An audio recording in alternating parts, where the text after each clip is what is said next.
The cemetery was cloaked in a heavy mist, the rain falling steadily as if mourning alongside the gravestones.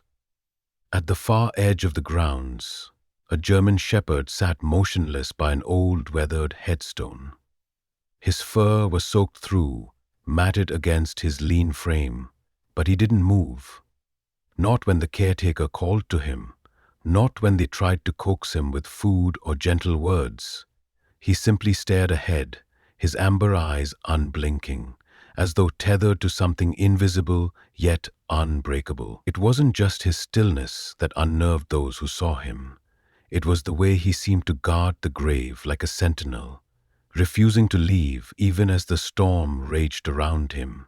The air carried a weight of sorrow so palpable it made visitors quicken their steps, eager to escape the haunting scene. Something about this dog, and the grave he refused to abandon, felt profoundly sad, almost otherworldly. Sarah pulled her coat tighter as she walked among the rows of graves, her boots crunching softly on the wet gravel path. She hadn't been back to her hometown in years, and returning now felt bittersweet. As a journalist covering local legends, she'd heard whispers of the mysterious dog haunting the graveyard, a creature tied inexplicably to one grave. But there was more pulling her here than professional curiosity. Beneath her calm exterior lay a well of unresolved grief, memories of someone she'd lost and never fully let go of. The thought of a dog grieving too deeply to leave struck a chord within her, stirring emotions she'd rather keep buried. Still, she couldn't ignore the pull, the quiet ache urging her closer to the mystery. "Some say it's supernatural," murmured Mrs. Hargrove, the elderly caretaker, shaking her head as she spoke to Sarah. "Others think it's loyalty gone mad." The townsfolk had theories aplenty. Some claimed the dog was protecting his master's spirit, while others believed he'd been abandoned and couldn't bear to part with the only person who ever cared for him. Whatever the truth, no one could deny the eerie devotion radiating from the animal. Each story added another layer of intrigue, drawing Sarah deeper into the puzzle, but also making her hesitate. What would she find if she dug too deep? Standing near the edge of the cemetery, Sarah hesitated. Her heart tugged in two directions, toward the dog, whose pain mirrored her own, and away from the emotional storm she feared reopening. Yet, as lightning split the sky, illuminating the lone figure by the grave, she knew she couldn't turn back. Not yet. Late one evening, Sarah approached the grave where Max sat, her footsteps hesitant against the damp earth. The rain had slowed to a drizzle, but the air was still heavy with unease. As she drew closer, Max lifted his head sharply, his ears flattening as a low growl rumbled in his throat. Sarah froze, her breath catching in her chest. For a moment, neither of them moved, he staring at her with piercing eyes that seemed to hold years of pain and longing, she unsure whether to step forward or retreat. Then, just as suddenly as it began, the growling stopped. His gaze softened slightly, though it remained wary, searching hers as if trying to decide if she could be trusted. The tension between them was palpable, like an invisible thread pulling taut. Sarah felt her heart race, not out of fear, but from something deeper, a strange mix of curiosity and empathy. She wanted to reach out, to comfort him, but instinct told her not to push too far, too fast. Instead, she took a small step back, giving him space, while silently promising herself she'd return. Over the next few days, Sarah found herself drawn into the mystery surrounding Max. Conversations with townsfolk painted a vivid picture of Harold, the man buried beneath the weathered headstone. He had been a quiet, kind-hearted soul who spent decades rescuing stray animals, nursing them back to health, and finding homes for those he couldn't keep. Harold never married, never had kids, Mrs. Hargrove explained over tea one afternoon. But everyone says Max was his favorite. They were inseparable. Sarah listened intently, piecing together fragments of their story. It became clear why Max refused to leave. The bond between him and Harold wasn't just loyalty, It was love. But what struck Sarah most was how much Harold reminded her of her own father, another selfless figure who always put others before himself.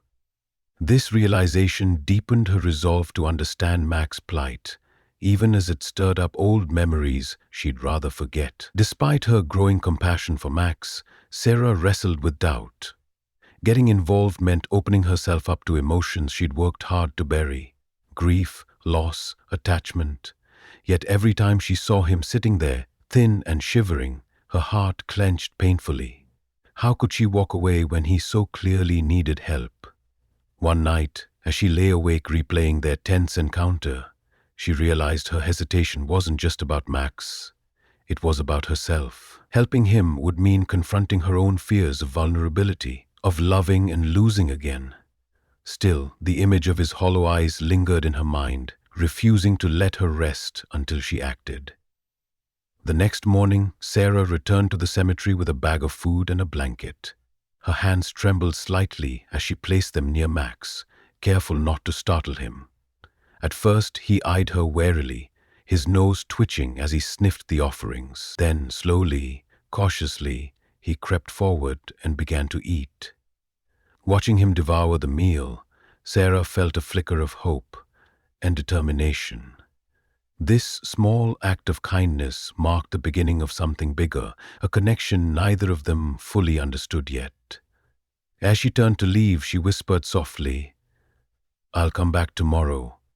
And for the first time, Max raised his head to watch her go. Over the next several days, Sarah made it a point to visit Max regularly. Each time she brought something small: a piece of bread, a warm blanket, or even just her quiet presence. At first, he remained cautious, watching her every move with wary eyes. But slowly, her persistence began to chip away at his defenses. She would sit a few feet away from him, speaking softly about nothing in particular: the weather, her day, random thoughts that came to mind. Her voice was calm and steady, a lifeline in the silence of the cemetery. One afternoon, as she reached out to place food near him, Max didn't flinch. Instead, he hesitated for a moment before taking a tentative step closer. It was a small victory, but one that filled Sarah with hope. These gestures, her patience, her consistency, were more than acts of kindness. They were bridges spanning the gap between them. With each visit, trust grew incrementally, fragile yet undeniable. One night, a violent storm swept through the town, howling winds shaking trees and sending rain lashing against windows. Unable to sleep, Sarah found herself thinking of Max, alone and exposed in the cemetery. Against her better judgment, she grabbed a flashlight and headed out into the chaos. Under a gnarled oak tree, she found him, shivering, his body pressed tightly against the trunk for shelter. When he saw her, his tail thumped weakly against the ground, a gesture of recognition, or perhaps gratitude. Without hesitation, she knelt beside him, wrapping her coat around his trembling form. "Come on," she murmured, coaxing him gently.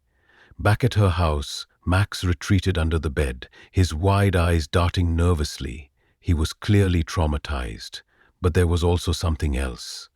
A flicker of reliance, as if he instinctively understood she meant no harm. That night, Sarah stayed awake, listening to the storm outside and wondering what scars this dog carried within.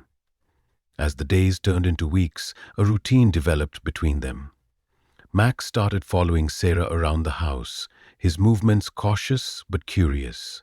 She talked to him often, sharing fragments of her own life: the loss of her father, the guilt she still carried over not being there when he passed. To her surprise, Max seemed to listen intently, his head tilting slightly as if trying to understand.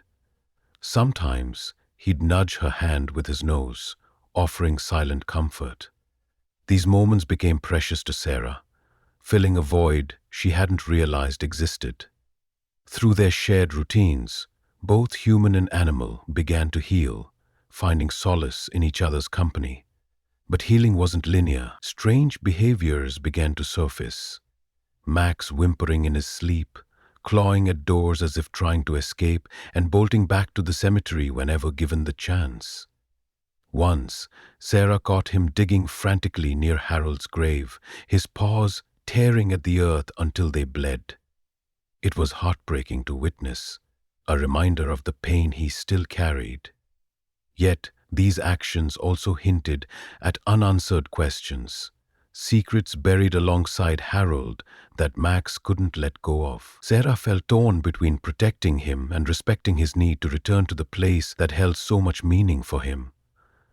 One evening, sitting cross-legged on the floor, with Max lying nearby, Sarah opened up fully for the first time.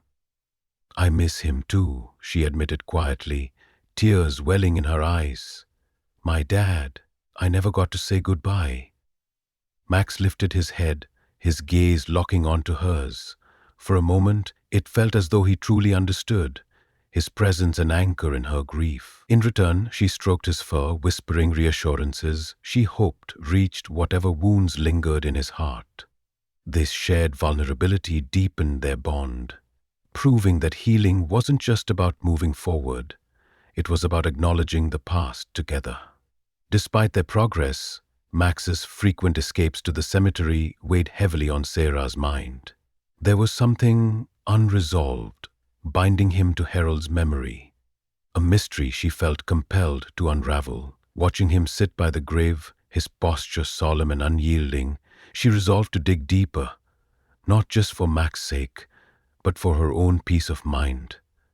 Whatever secrets lay hidden beneath the soil, she knew they held the key to understanding the depth of his loyalty. One crisp morning, while carefully cleaning Harold's weathered grave marker, Sarah noticed something unusual, a small compartment carved into the stone. Her fingers trembled as she pried it open, revealing a bundle of faded letters tied with a frayed ribbon. The handwriting was neat but shaky, belonging unmistakably to Harold. As Sarah read through them, her heart sank. The letters revealed that Max had been adopted by Harold after being rescued from an abusive owner who had left him scarred both physically and emotionally. "I promised him I'd never leave," one letter read. "He deserves a life filled with love, not fear." Tears blurred her vision as the pieces fell into place. Max wasn't just mourning Harold, he was grappling with betrayal. The shattering of a promise he trusted with every fiber of his being. This revelation deepened Sarah's resolve to help him heal, even as it broke her heart to imagine the depth of his pain. Just as Sarah tucked the letters away, the sound of approaching footsteps shattered the quiet. 2 animal control officers stood at the edge of the cemetery, their expressions grim. "We've had reports about this dog," one said firmly. "His behavior is erratic and he keeps running off. We can't risk him harming anyone. Or himself." Sarah's stomach churned. She knew they were right. Max's frequent escapes and unpredictable actions made him a liability in their eyes. But the thought of losing him now felt unbearable. Panic clawed at her chest as she pleaded, "Please, give me more time. He's healing. I can help him." But the officers remained unmoved, giving her until sundown to comply. Despite her best efforts to keep him close, Max slipped away again that afternoon. By the time Sarah reached the cemetery, he was already there, lying beside Harold's grave, as if guarding it with his very soul. His body trembled, his eyes wild with desperation, as the animal control van pulled up nearby. "Max!" Sarah called, her voice cracking with urgency. He glanced at her briefly before returning his gaze to the grave, his loyalty unwavering. It was clear he couldn't let go, no matter the cost. Watching him cling so fiercely to the past tore at Sarah's heart, forcing her to confront the reality of what she might lose if she didn't act quickly. As tensions escalated, a sudden gust of wind sent a dead branch crashing down from a nearby tree. Sarah barely had time to react before it hurtled toward her. In an instant, Max sprang into action, knocking her out of harm's way with surprising speed and strength. They landed together on the damp grass, his warm body shielding hers. For a moment, all Sarah could do was stare at him, her breath catching in awe of his bravery. The officers watched silently, visibly moved by the display of loyalty and courage. In that moment, Sarah realized she couldn't abandon Max, not when he'd risked everything to protect her. Her decision crystallized. She would fight for him no matter what. With tears streaming down her face, Sarah knelt beside Max, wrapping her arms around his neck. "You saved me," she whispered, her voice trembling, "and I'm going to save you too." Turning to the officers, she declared firmly, "He's staying with me. I'll make sure he gets the care he needs." Moved by her determination and Max's undeniable devotion, they reluctantly agreed to give her a chance. That night, as Sarah sat with Max by the fire, she vowed silently to honor Harold's memory by giving Max the love and stability he deserved. Their bond, forged through pain and perseverance, had become unbreakable. Together, they would find a way to heal. With unwavering patience and care, Sarah worked tirelessly to help Max heal. She spoke softly to him during quiet evenings, stroked his fur as he rested by her side, and celebrated each small victory, like the first time he wagged his tail or curled up beside her bed instead of pacing anxiously. Slowly but surely, Max began to change. The haunted look in his eyes softened, replaced by a glimmer of trust and contentment. He no longer bolted for the cemetery every chance he got. Instead, he seemed to find solace in their shared routines. One night, as Sarah tucked herself into bed, she noticed Max lying peacefully at her feet, his breathing steady and calm. It was a moment that filled her with quiet pride, a testament to how far they'd both come. Though Max had begun to heal, Sarah knew Harold's memory would always be a part of their lives. Every Sunday morning, they returned to the cemetery together, bringing fresh flowers and sitting quietly by the grave. Max would lie down close to the headstone, his body relaxed yet reverent, while Sarah placed a hand on his back, whispering words of gratitude for Harold's kindness. These visits became a ritual of remembrance, a way to honor the man who had loved Max so deeply. In those moments, Sarah felt a profound sense of connection, not just between herself and Max, but also to Harold's enduring legacy of compassion. Through her bond with Max, Sarah realized something unexpected. She wasn't just healing him, she was healing herself. Opening her heart to this loyal dog had allowed her to confront her own grief over losing her father. For years, she'd buried her pain beneath layers of busyness and avoidance. But now, with Max by her side, she found the courage to face it head-on. Their journey together taught her that love doesn't disappear when someone is gone. It transforms, finding new ways to thrive. As she watched Max grow stronger and happier, Sarah felt lighter, freer, ready to embrace life again. The transformation in Max was remarkable. Gone was the wary, broken dog who once sat motionless by Harold's grave. In his place stood a joyful companion, full of energy and devotion. He bounded through fields, chased after sticks with reckless abandon, and greeted Sarah each morning with an enthusiastic bark and wagging tail. His playfulness brought laughter back into Sarah's life, filling spaces that had long been empty. Watching him leap and run, his ears flapping in the wind, reminded her of how resilient love could be, even after loss. Max wasn't just surviving anymore, he was thriving, and so was she. On a bright, sunny morning, Sarah took Max to the park. The air smelled sweet with blooming flowers, and the world seemed alive with possibility. As she threw a ball across the grass, Max sprinted after it, his powerful legs carrying him effortlessly. When he returned, dropping the ball at her feet with a proud bark, Sarah laughed, a sound rich with joy and relief. For the first time in years, she felt truly present, unburdened by the weight of past losses. Together, human and dog basked in the warmth of the day, their hearts beating in sync. They weren't just surviving, they were living, proof that even the deepest wounds can heal with time, trust, and love.